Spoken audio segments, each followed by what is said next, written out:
I have made your chicken with lemon and dates from Nothing Fancy more than any other dish in my entire life. And it turns out so well every single time.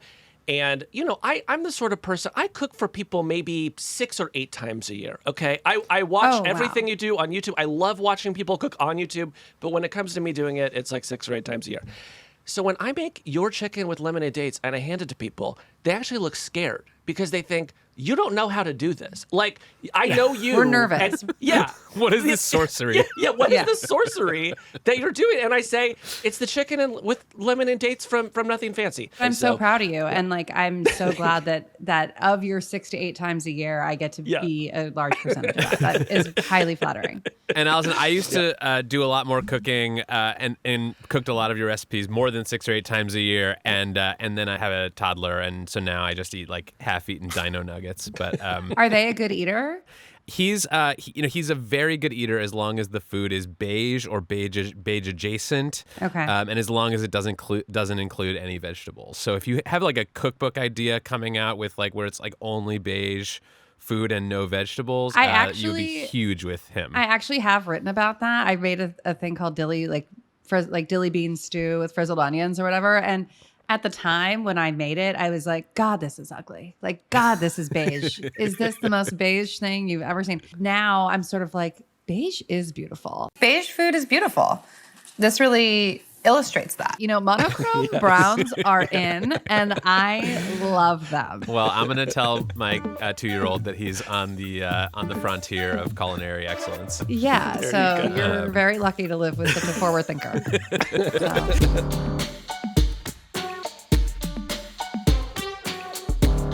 I'm Kevin Roose, a tech columnist at the New York Times. I'm Casey Noon from Platformer. And this is Hard Fork. This week, food writer, YouTuber, and podcaster Alison Roman joins us to answer your hardest questions about tech. And that's it. That's the whole show. So we hope you like it. Oh, Kevin, do we have something special for the listeners today? We do. You know, I abuse something called podcaster's privilege. Are you aware of podcaster's privilege? No, what is that? Podcaster's privilege is where you can just reach out to the coolest people in the world and say, I have a podcast. Will you please come on it? And we actually did that this week. Yeah. Who have you tried this with? Like the Pope, Dalai Lama? How's this working? We tried to get the Pope on here, but then he made all those slurs about gay people. And I said, maybe we'll try him another month when he calmed down a little bit. But no, what we did this week, Kevin, was we reached out to Alison Roman. And something about me is that on YouTube, I will watch any human cook any dish. I don't know what it is. I love watching people make food. I make food occasionally, but not all that often relative to how much YouTube I watch. And there is nobody better at cooking on YouTube than Alison Roman. And I should say, it's not just YouTube. She's also a chef and a food writer. She is known for some of her viral recipes like the stew and the cookies and some best-selling cookbooks, including my favorite, Nothing Fancy, and more recently, Sweet Enough. She kind of has a finger in just about everything. Yeah, and I think most relevant to us is that Alison is what I would consider kind of like a very online person. She sort of came up during the sort of social media age as a person who sort of developed this kind of very relatable online persona. And she's also had a career that's been shaped in some ways by the internet. She experienced, an episode of sort of criticism or backlash a few years ago online, which led her to leave her job at the New York Times and eventually start her own newsletter. So she's kind of experienced the highs of online fame and also some of the lows. And maybe most relevant to us and what we're going to do on the show today is that she loves to give advice. That's right. She recently started an advice podcast. It's called Solicited Advice, where she answers listeners' questions, not unlike what we do on this segment, which we call Hard Questions. So we're thrilled to have her here today. Let's bring her in here. Alison Roman, welcome to Hard Fork. Hello, happy to be here. How are you? I'm well, how are you? I'm great. I'm so thrilled that you are here today. Thank you so much for doing this. Oh my gosh, of course. I love podcasts. I love your podcast. So glad to have you here. We are both big fans. Alison, I want to start by asking you what your relationship with technology is like these days. Oh, I mean, these days it is no different than it was 5, 10, 15, 20, 30 years ago for me and all humanity, in that It's fraught. I know less than I know. It's a source of mostly frustration, and yet I am so dependent on it and value it. Yeah. But I don't love it. Like when you think about what I do for a living, like I need like a fire and a pen or a pencil. You know what I mean? I'm like, I cook and I write, and that's all I do. If all the electricity were gone, I could still do what I do for a living and like do what makes me happy and probably like it more, honestly. So it scares me. The YouTube stuff, the newsletter, the like all of the multimedia stuff that you do, the podcast, like that's sort of just secondary for you to like the actual sort of primal the act core of value. Fire Yeah, plus yeah, pencil exactly. Like plus if I idea couldn't, I mean, yeah, I equals guess if I didn't something. have any of those things, no one would know that I was cooking or writing. So that's an issue. But in terms of like, if the electricity went out for everybody, let's say that, you know what I mean? I could still do the two things that I do. Let me ask this about technology. You know, there was a time when I was very interested in cooking things, but had not spent a lot of time like watching your YouTube videos or cooking your recipes, cooking other recipes. And I would walk into like a sur la table, and I would see technology as far as the eye could see. And I would think, if I could just have like 14 of these gadgets, like they would heal me and I would get good at cooking.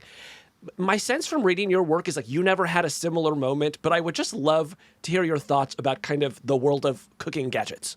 Yeah, that's exactly correct. I think I had the opposite feeling, and I still do today, which I'm like very proud of. I've evolved, of course, in some opinions, and you know, tracing back things that I've said 10 years ago, I'm like, okay, well, my opinions have changed. But one thing that I feel pretty steadfast in is that like, I think when it comes to cooking, you need so much less than what the world has told you that you do. Yeah. And when you look at, I think the way that most of the food is cooked around the world and some of the best food cooked around the world, they're doing it with like one vessel and a fire, or like, you know, there's a knife maybe, you know? And I think that at its basic principles, like that's really all you need. And I find that anything that you plug in, while convenient, can also cause like a detachment from you in the process. And cooking for me is very soulful human experience. And I'm sure you could argue an alternative point of view here, but I think that technology sort of in the cooking space removes us a lot from that and makes it more like machine and more uniform and more soulless. Right. What about other kinds of technology? Like, I'm curious, are you a person who struggles with your like screen time and sort of has to make kind of interventions on your own behalf to try to get away from technology, or does it come pretty naturally for you? I will say it used to be a lot worse. I used to have like a real sickness, especially with things like Instagram and even Twitter. But then I just kind of, the pleasure button stopped working so much. And not because, you know, it wasn't like metrics are down and like all this stuff. It was more just like, oh, like it doesn't hit the same, you know? And also it's just not as fun. I think, you know, I sort of like came of age on Instagram, if you will. Like I started posting on Instagram when like, you know, there's 2 followers or whatever. And the way that you can be when no one's watching is very different than the way that you should be when everybody is. And so now that there's more people watching, there is a something there that prevents me from like engaging in a way that keeps me like juiced up, I guess. I'm curious what your relationship is with YouTube versus something like Instagram, right? Your YouTube home movies series, which I don't think I've ever missed an episode of, is super polished. It's super fun. It's funny. It's very artful. It's very considered. Whereas, you know, I think Instagram sort of tends to be more casual. How are you finding YouTube as a creative outlet? I think now YouTube is basically like for anybody interested in creating like high-ish to high-end content, like it's a really easy, accessible platform for you to put your content on. It's sort of just like the people's television now. You can find things that are like television quality, documentary quality, movie quality on YouTube because people are like, well, am I going to wait around for somebody to pick this up on like a streamer or like a network television channel? Or am I just going to put it up for people to see? And I think more people are opting for that. Also, sometimes because the money can be better, you have more control. There's more creative power. and it's, you know, less red tape, I guess. And also just for anyone who's like, you know what, I'm going to do it myself. I'm going to protect my own whatever, which Casey, I know you're a fan of. Yeah. I knew really early on when I decided to put my content on YouTube that I was not going to win the YouTube game. I was like, I'm starting too late and I'm too old and too like under supported as like a person who understands the technology themselves. Like I'm not filming my own content and editing my own content and like uploading it. You know what I mean? Like it's also not your full-time job. Like that's one thing I've thought about, you know, like as a person who makes stuff that goes on YouTube, like I am not spending 12 hours a day thinking about YouTube, which really puts you at a disadvantage relative to the full-timers. Totally. Yeah. And those full-timers, like those are the people with like millions of subscribers. Like that is their brand identity. That is the thing that they, you know, go for and focus on. And the numbers show that. And I just knew that wasn't going to be me. I'm always really interested in how solo creators or kind of, you know, solo adjacent are building their businesses. You know, you sort of said, well, YouTube's not my full-time job, but I'm curious what you think your full-time job is. You know, you write cookbooks, you have a store now, you have a podcast, you have a newsletter. Like because like for me, my newsletter feels like my real job, and Hard Fork is something I get to do for fun and it's a great time. Oh, thanks.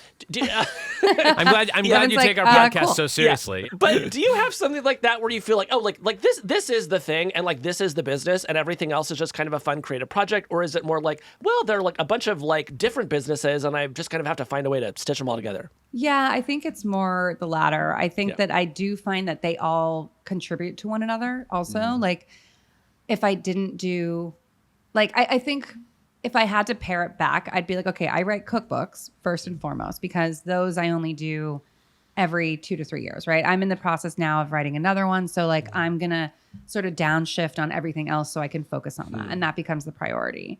It's like a longer lead time. It's a bigger lift. It's like, you know, it's just sort of its own thing. But in the days or months when that's not the case, yeah, it's just about like making time for everything, which like I'm kind of realizing I don't know that I have. And I thought that I would. I thought that everything could just kind of like, you know, chug along. And I think that now I'm sort of breaking it down to like, okay, like seasonality and being like, okay, like this podcast doesn't have to just run indefinitely. I can do like seasons of it and I can do like specialized versions of it. And same thing with YouTube. You're like, okay, well, you can actually just not be there for a month and you can come back like if you need, because I'm not playing that game. Right. The newsletter I should be spending more time on, and we'll come back to that. But I think, you know, that to me is like, no, go ahead. If you want a tip for making your podcast more sustainable, you could just do what Casey did and get a co-host who does all the work. Honestly, would love that. Kevin, if you are looking to diverse, if Casey's not giving you what you need, I also have an advice podcast. And maybe we can work something out. Let's chat. Yeah. Let's chat offline. Okay. All right. So we are going to get to our listeners' questions now, because that is actually what you are here to do. Yeah. Great. But we're going to pause and take a break. And when we come back, we will have your hard questions.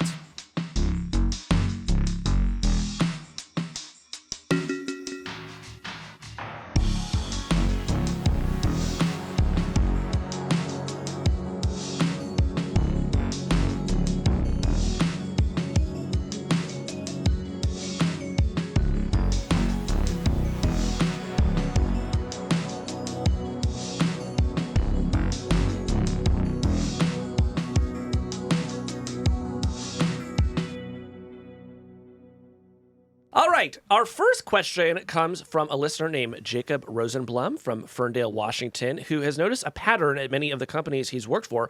The companies don't communicate with employees about who has been fired or left. Jacob, however, figured out a way around this. What he does is use a query called an Active Directory PowerShell command to search his company system. I'm sure we've all done this. He looks for information about when employees last logged into workplace tools, whether they still have access to files, to ultimately figure out who is no longer working at the company. And some of the information that he's turned up, gang, is pretty surprising. Here's Jacob. Hi, Forkers. One time I learned from using this query that a coworker who runs a meeting had been fired.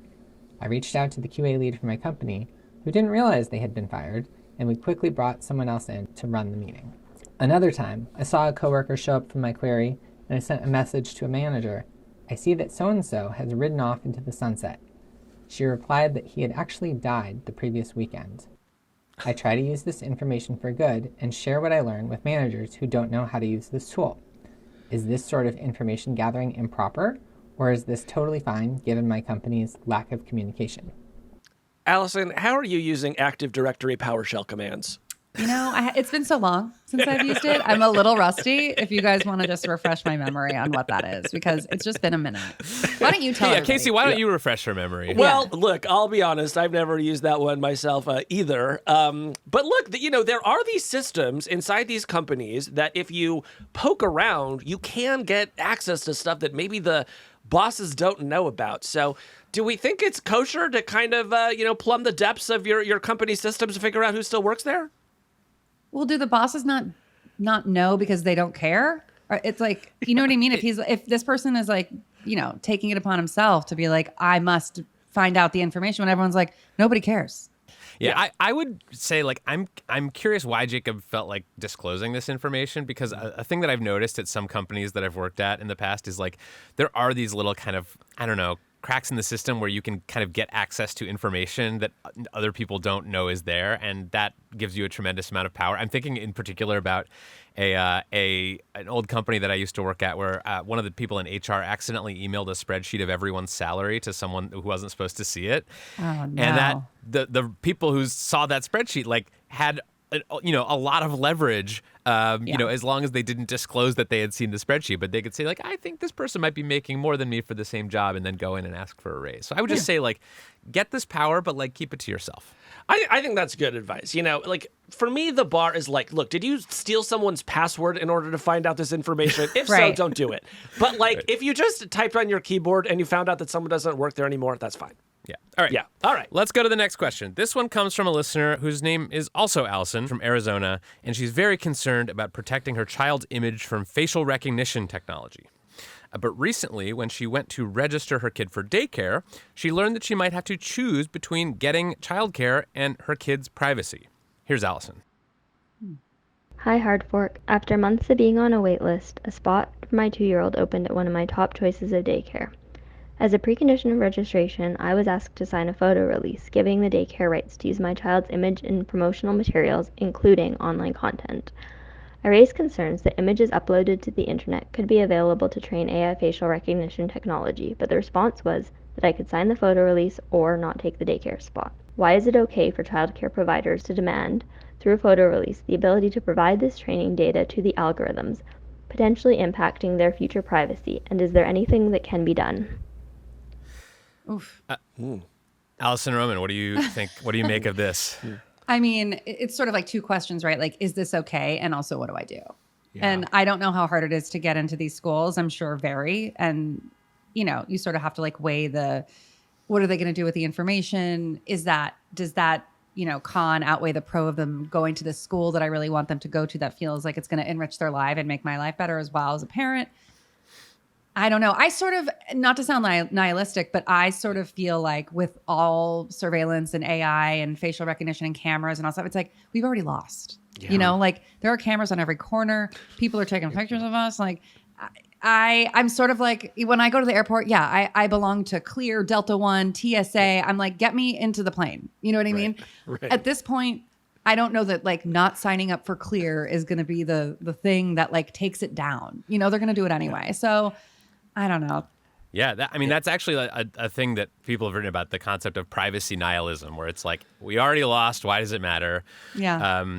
I have a kid. I do post photos of my kid on a private, social media account, but I don't put them publicly on the internet. And there are a couple reasons I've chosen, my wife and I have chosen to do that. One of them is the sort of like AI of it all, but there's also just stuff that has nothing to do with AI. There are lots of like predators on the internet, and I think that's something that a lot of parents are worried about as well.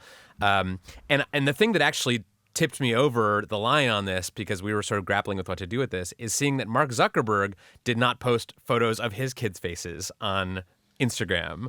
He would like put little emojis over them, which a lot of celebrities also do with their kids. And I was like, well, if Mark Zuckerberg has chosen not to put his kids' faces on the internet, like that probably indicates Yeah, that I if shouldn't Mark do Zuckerberg either. isn't like, it's fine, Right. then like, we know it's not fine, but like, even when he's like, it's not fine. Yeah, I mean, I guess my advice for our listener would be, like, I think it's a red flag that the daycare won't accommodate this request, right? As a parent, that is a great rebuttal. Yes. It's a pretty reasonable thing to ask. Like, a condition of sending my kid to daycare shouldn't be that their images get used on the internet. So, like, I don't know. I would drill down a little bit to figure out, well, what exactly are you planning to use this for? You know, is it like a promotional Instagram account? Could you just use photos of the other kids? Like, why do you need my kid's face specifically? Yeah. But yeah, that seems to me like an indication that this is not a place that that may be willing to work with you on other things. If you can't bring peanut butter to class, you should also be able to opt out of the like AI facial recognition. You know? Yeah, I agree with you on that, Kevin. If they're going to be unreasonable about this, they're going to be unreasonable about something else. And I do think it's worth making a stink over it, because it's not just the AI training. It's also like, you're going to take my child's gorgeous face and use it to sell your preschool. Like, I should actually just have a say in that, right? Or like, 100%. Give me a discount on your daycare or something. So that's, Am I getting compensated for this usage? Yes. Yeah. What's your day rate? That's what I would do. But Listen, I would do a lot for free or reduced price daycare. That stuff is expensive, you know? Yeah. But I also do want to underline something that Alison said, which is like, a camera is going to take a photo of your child's face somewhere, and you're not going to be able to opt out. And I don't want to sound like a nihilist, because I do think that we should, fight against surveillance everywhere. We should. Probably something to keep in mind.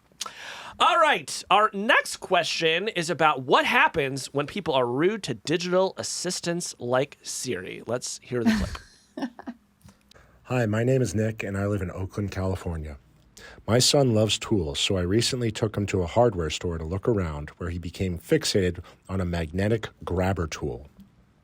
While in the process of explaining to my son what magnets were and how they worked, I accidentally triggered Siri via my Apple Watch.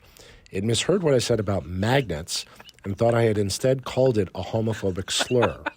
Siri lightly scolded me for my behavior and sent me some links to resources from the Human Rights Campaign. This mishap made me realize how easily digital assistants misunderstand us, but it also raised a fear. Does how we treat our digital assistants get tracked and influence how they interact with us? For example, if someone keeps telling Siri to shut up, will it learn to give shorter responses over time? As a result of this fear, I even caught myself scolding others for being rude to my digital assistants. Am I weird for thinking about this, or is this a legitimate concern?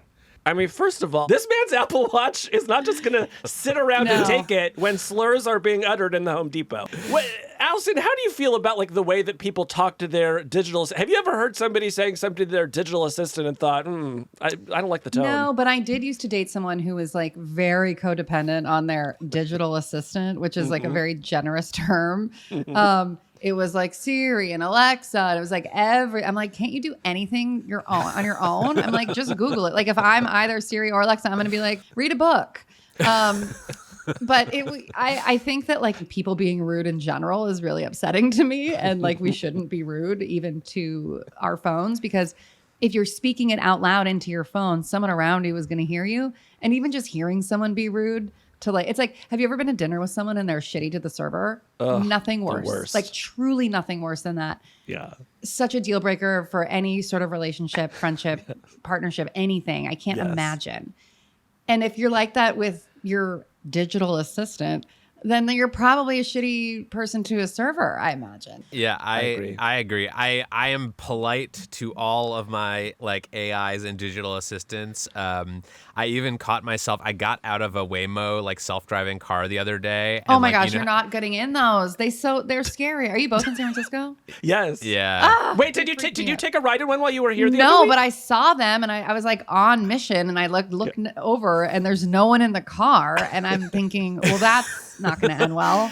They're Yeah, no, so I fun. take them all the time, and I caught myself the other day, like as I was getting out, like thanking the driver of the self-driving car. I was like, thanks. One And time it I just told an pulls Uber off. driver I loved them. I was getting out and I was like, love you, bye. I was like, what? Well, I think that here's what I do think is I think that the increase of digital assistants, be it an actual vehicle or a Siri or type thing, will make us more rude as people because we are going to have less and less empathy for the person that we're interacting with because it's not a person. So we're going to think of them as a machine, as a tool, as a whatever. Like then you get in an Uber and you don't say thank you because you're so accustomed to being in a Waymo or whatever those are called. And you're not saying thank you because there's no one there. And or you're like, oh, well, I'm just asking Siri something. So I'm going to talk to like my barista. You know, I think it's going to desensitize us a bit, which I know isn't the question. I also think, though, that like these systems will just like mimic human beings over time. And like most empathetic people are going to have trouble being mean to something that sounds like a person, even if you sort of know in your heart that it's not. Yeah, it's like when you remember when those videos came out of the robot dogs and people kicking the robot dogs? There were like these robot, Boston I can't believe they caught you doing that on video, by the way, Kevin. But people were like kicking the robot dogs to show off how they could sort of get back on their feet. And people were like really upset that there were like videos of people kicking robot dogs. I think you're right, Casey. I think we're going to feel weird talking as these assistants get smarter and smarter. We're just going to feel stranger and stranger talking to them in like such a short and sort of, I don't know, like an unkind way. Well, Kevin, let me ask you one thing, because I've heard parents say that they are extra nice to the digital assistants in their house because they don't want their kids to hear them being rude. Absolutely. So are you doing a lot of please and thank you to sort of, make an impression on your child? I do, yeah, because he's listening now and he's watching me. And if I start like ordering around Alexa, then he's going to think it's okay to start ordering around his friends at daycare. That's my fear. And then I'll get kicked out and I'll have to go to the daycare where you have to sign up for surveillance. Yeah, but their retinas get scanned at age 2. Yeah. All right, let's move on to the next question. Yeah. This one comes from listener Amanda Darby, who wants to know what we make of the risks of using a period tracker app. Let's play the clip. Hi, Hard Fork. For context, I have been using a period tracking app for more than 10 years, so it knows a lot about my health, like when I did and didn't have periods, other aspects of my health like ovulation, mood swings, any irregularities in my cycle. But I don't think it's a stretch to say that someone could look at this data, perhaps say if it were subpoenaed in a particularly red state, and make inferences about decisions I've made regarding my reproductive health or experiences I've had that relate to my reproductive life. So my question is, what should I and other people who use period trackers be aware of and be thinking about when we think about this question? Thanks. So obviously, Casey and I. Yeah, I was going to say, you guys want to take this one? Period tracker apps, but I'm curious what both of you make of this question. Yeah, I mean, I do, and the way that I treat it is like a calendar. I do not. It prompts me all the time to ask how I'm feeling, my mood swings, my symptoms, my this, my that, and I never answer. And it'll ask me like pointed things, like it'll like go on a slide and be like, well, what about this? And like, have you done this today? Like, have you blah, blah, blah? And I never participate. Yeah. I had no idea that these apps were that nosy. Like, what do they want all that information for? Well, I think they say they're using it to like give the user a better experience. So like, if you're like, oh, it's day 3 of my period and it's really, really heavy and I feel like shit, they'll be like, that's really common. 83% of our users feel the same way. They use it as a way to say like, here's what's going on with your body. You have questions and here's our data, right? So from everyone who's using this, only 4% of women have felt this way. So you might want to go to a doctor. Yeah. Or whatever. I did a little looking into this issue because I was curious about these apps. And it turns out that this has been an area where there's been a lot coming out over the past few years, especially after Roe versus Wade was overturned.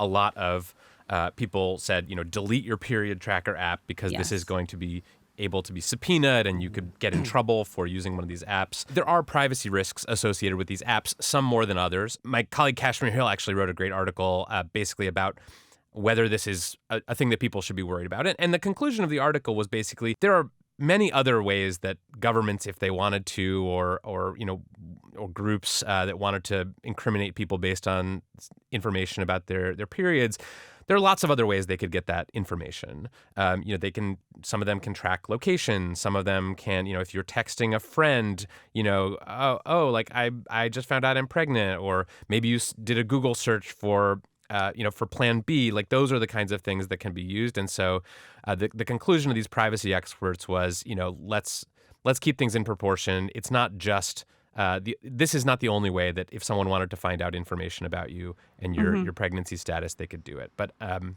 curious if either you find that persuasive. Yeah, I mean, that is persuasive to me. The thing that comes to mind is just we need a national privacy law. We don't want to get too wonky today, but something we've talked about before is that America is basically unique amongst developed nations for not having any national privacy law. So this is a case where we could just write legislation that says, hey, if you collect this kind of very intimate personal health data, you're actually not allowed to sell it to an advertiser like without someone's consent or something like that. So yet another reason I wish we had such a law. Yeah. All right. This next one comes to us from a teacher named Margot who lives in Ohio. She comes to us with a story about how some of her colleagues became concerned over how she used AI in an assignment she gave to her students, and she wants to know, are her colleagues right? Here's Margot. So right before state test prep, I wanted to have the students analyze 2 pieces of poetry and compare and contrast the points of view is a common standard in Ohio. And this was not meant for deep analysis. This wasn't a poetry unit. It was something that I needed 2 quick pieces to practice the skill before the state test. And so I hopped onto ChatGPT 4 at the time, and I'm always trying to bring in marginalized voices into my classroom. And so I had it generate a poem from the perspective of an Indigenous person during the Trail of Tears, and then another poem from the perspective of a white colonizer. And I was going to have the students compare and contrast the points of view through the pieces. And I shared this idea with some of my colleagues, and I was met with a little bit of concern. And one of my colleagues suggested that this wasn't a great use of AI because I was, in essence, silencing the voices of already marginalized people by using a robot to create the piece of poetry. And voices that are already marginalized and silenced and ignored, to go above and beyond to create something from their perspective, it just wasn't sitting right with them. And it really gave me pause. And so I would love to hear your perspective on when, if at all, is it okay to use AI to generate literature for the students to read and analyze? Oh my God. I have so many thoughts about this, but let's let our guests go first. Oh my God, I have to go first? Okay, well, my thought is this doesn't sit well with me, is what I'll say. I think for so many reasons. Most of all, that there is so much literature that does exist that is authentic to people's real experiences. And the second we decide to just cut out the human and be like, well, we're just going to approximate it with this AI situation, that freaks me out so bad, I gotta say. Yeah, I really agree with you on that one. When you think about what a large language model is, the people that built them took all the literature they could find, all the marginalized voices they could find. They fed it into this model. And the non-marginalized voices. And the non-marginalized voices. And they didn't compensate any of those people. And now they're making a product that they sell for $20 a month. So it's sort of hard for me to imagine a worse insult to injury than to say 100%. So we're just going to use ChatGPT to make a pump. So look, we have talked often on the show about we think there are lots of cool and fun ways that you can AI, and we will continue to explore those. But one place I think we can hold sacred, at least for now, is literature class. Let's just show the kids real literature and not the AI slop. I'm going to defend our listener here a little bit. I share the concern about the sort of replacement of art, and especially art by marginalized people, with AI slop. In this case, this is not something that she is offering as a commercial product. She is not making any money on this. This is a classroom exercise to teach students how to compare and contrast pieces of poetry. It's not like somebody would be getting a royalty on this that is being deprived of it. So I think we really have to look at the economic harm here. But I do think it's important to disclose to the students that the thing they are writing is AI, and not to sort of make up some author's name and maybe that would create a fruitful discussion in the classroom about the ethics of doing this. My take on all this stuff about AI in the classroom, which has been the subject of so much debate over the last year or two, is just that we should be having the discussion, like teach the controversy, essentially. And I think this would be like a really good question to pose to the students. But Kevin, do you know how many poems there are? Why do we need to use the AI for this? We are not. There's not a poem shortage in this country. Listen, these are teachers. They're strapped for time. They don't have, like, what are they supposed to do? Go through a poetry anthology looking for the exact right piece? It feels like microwave dinner to me. It's like, yeah, we're going to eat. And like, sure, we don't have the time. It's like, okay, well, at least we're eating dinner. It's like, well, no, like, there's a difference. And I do think that if you have the opportunity to educate your students, also, here are 5 really great Indigenous poets that you should be aware of. If this spoke to you, if you're like interested in this story, their stories, here are some people you can look up. But why not just go with one of those poets in general? Like, just pick one. I think the second that we have to start being like, does this feel weird? Is this gross? Like, am I doing something wrong? Like, the answer is probably yes, right? And it feels a little sticky to expose young people who are like supposed to be learning and expanding their brains. Not that they're going to like 15 years from now be like, wow, that one poem really changed my life. But it might for one person. Yeah. Sure. Well, I'm outvoted here on this show, but Margot, I just want to let you know I'm with you. Just know that I've got your back. All right. Next question. This one is a bit of a wild heist story involving a tool for hackers. Hey, Casey and Kevin. My name is Moshe, and I live between Paris and New York. I recently attended a Roland Garros tennis match with my husband and brother-in-law. Suddenly, I received multiple notifications on my iPhone 15 to authorize an external keyboard connection. I declined, but my husband received the same notification shortly after.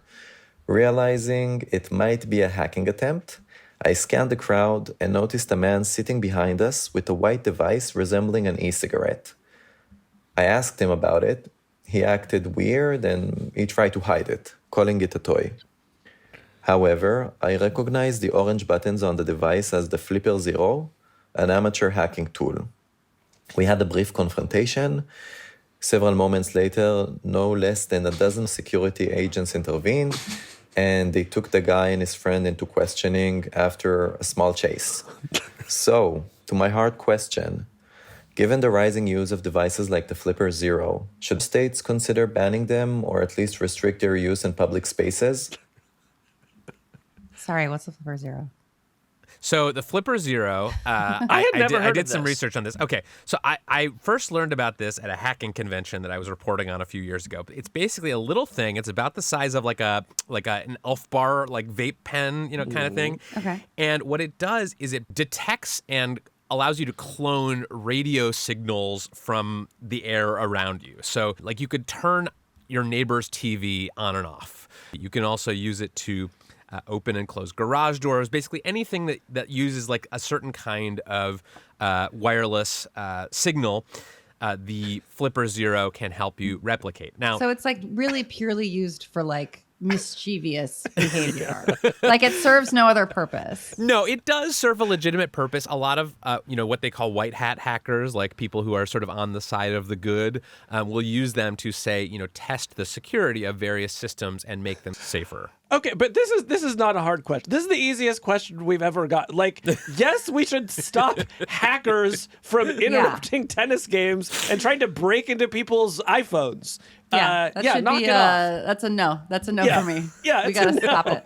It's a no. No to the Flipper Zero. I don't know. So the backstory here is that Canada did try to ban it. Other countries, including Brazil, have also made moves to ban it. And you cannot buy these things on Amazon because Amazon refuses to sell them. So I think we are thanks, already. Jeff. He's always got our back. Yeah. But they do. They do. I think it's, we can say don't use these things to harass people. But I will say some of the risks of these things have been overblown because people in Canada and elsewhere that have tried to ban these things have said these can be used to steal cars. I read up a little bit about that. It doesn't appear that's true, at least for cars produced in the last 30 years. They have a different kind of system that makes it much harder to use them to hack. But, I will say, like, I spent some time on the Flipper Zero subreddit, and people there seem to be mostly having harmless fun. But, don't be a jerk with this thing if you're going to buy one. Yeah, if it's mischief that you're intending to cause, it must bring delight at the same time. Like, joy-induced mischief is an okay for me, but if you're just, like, doing it to be an asshole or wreak havoc, that's a no for me.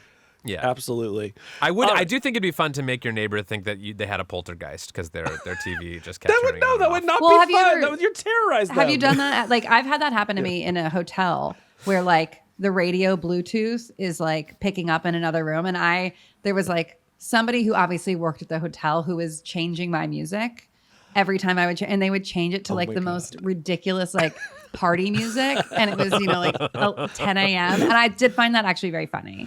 This is one of my favorite things. I used to do a lot of like connected home devices, which I could like control the lights in my house through an app or like play music remotely, even if I wasn't in the house. And when I was like away on business trips, I used to prank my wife by just like turning the lights on and off or playing Cotton Eye Joe at like I will full play volume. songs for my husband as well when I'm away. I think that's sweet. What's your go-to?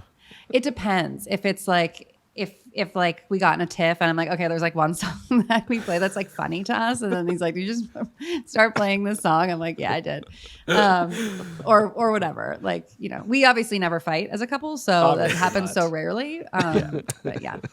Okay. All right. This next question is actually hard, and it comes from a listener named Hansel Lopez who wants to know, what should you do when your child wants to pursue a career that you fear will be replaced by AI? Here's Hansel. Hey guys, my name is Hansel Lopez.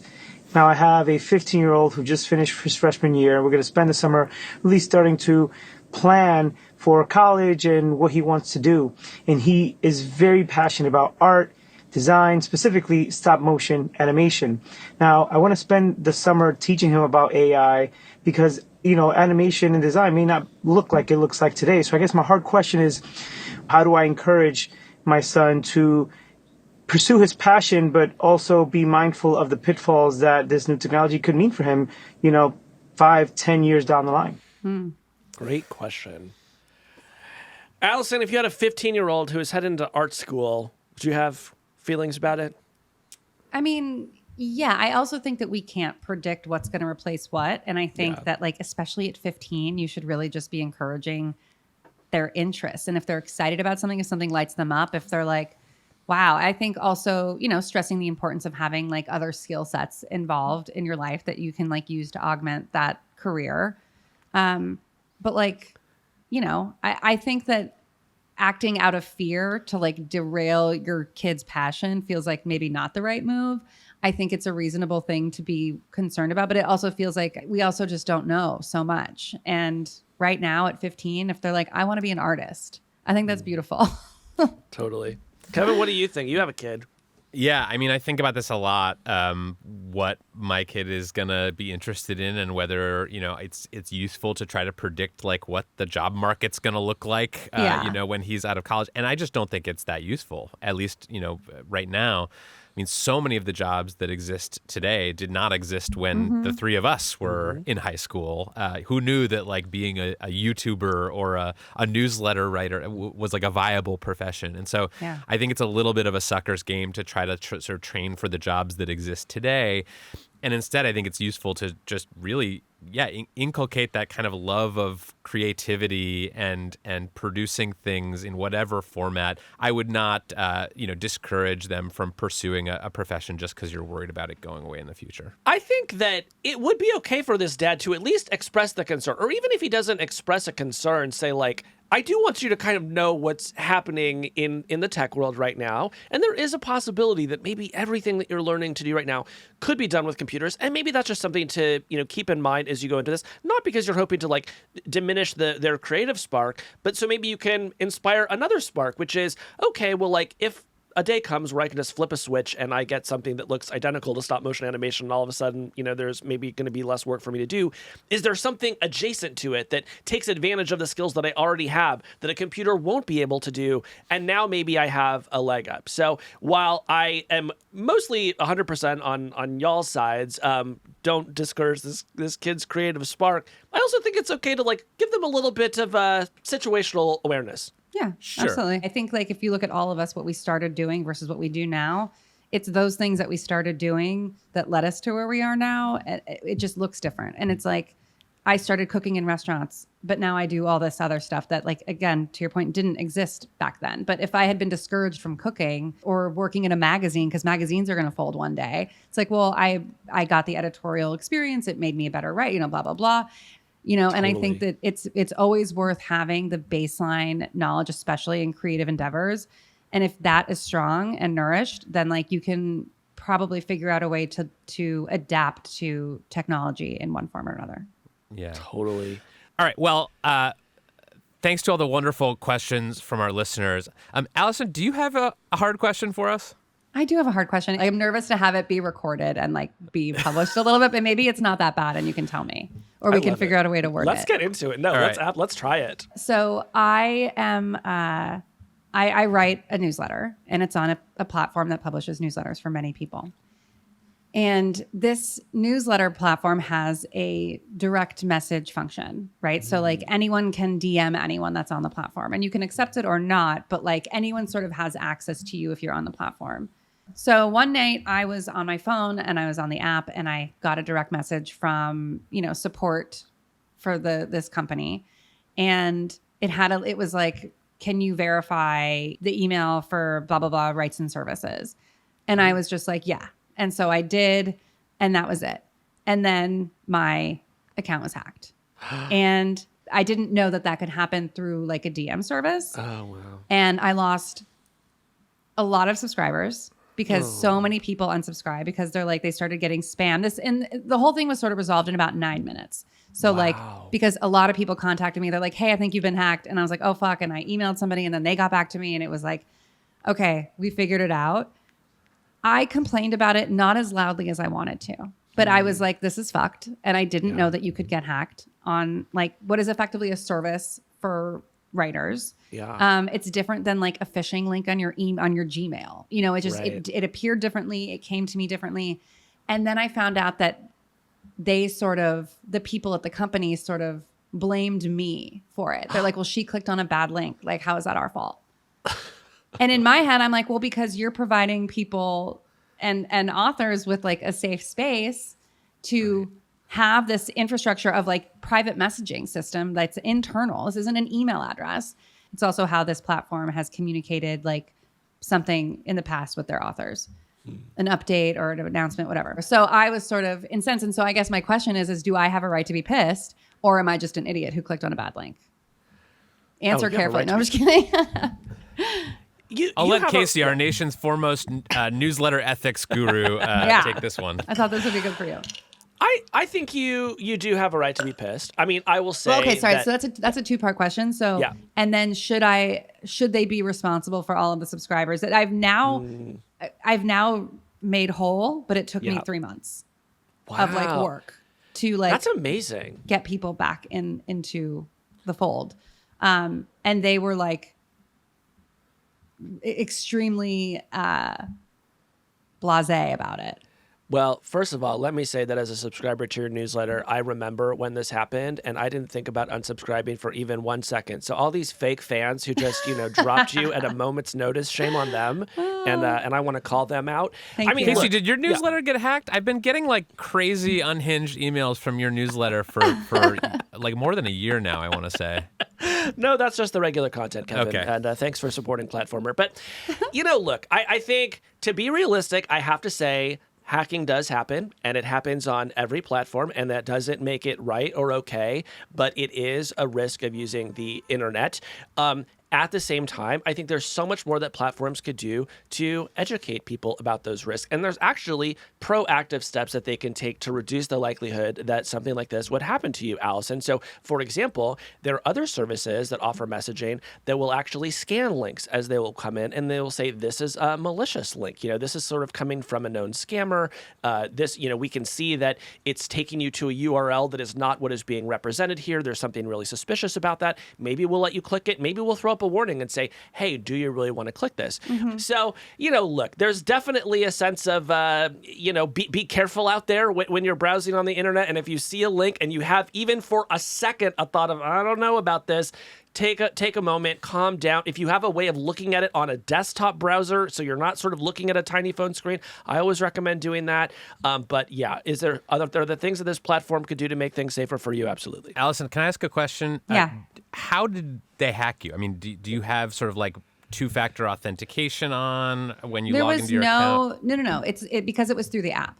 So it wasn't on desktop and it wasn't through their site. So I never have to sign in or out. So it comes in like a DM or whatever. And it wasn't like, support Substack 420. It was like a regular email address, and it had like their logo, and it was just like, just re-verifying your email or whatever. And it was like 9:30 at night. I maybe it was stupid. I like really wasn't thinking, but I'm pretty aware, and I'm pretty like savvy, even for like a Luddite, on like what to click on and what not.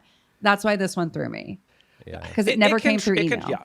It can truly happen to anyone. Like, if nothing else, I would say, like, do not feel ashamed that this happened to you. There are people whose entire careers are just devoted to catching people at 9:30 p.m. on an app where they weren't thinking too hard about it. And unfortunately, it seems like they're doing great financially. But, today we've drawn attention to this problem. And I'll just say, I'll be surprised if it ever happens again now that we've aired it out. Oh, I'm sure it won't. And I'm happy to be the canary in the coal mine. You know what I mean? Yeah. Let everyone be safe, because it happened to me. Exactly.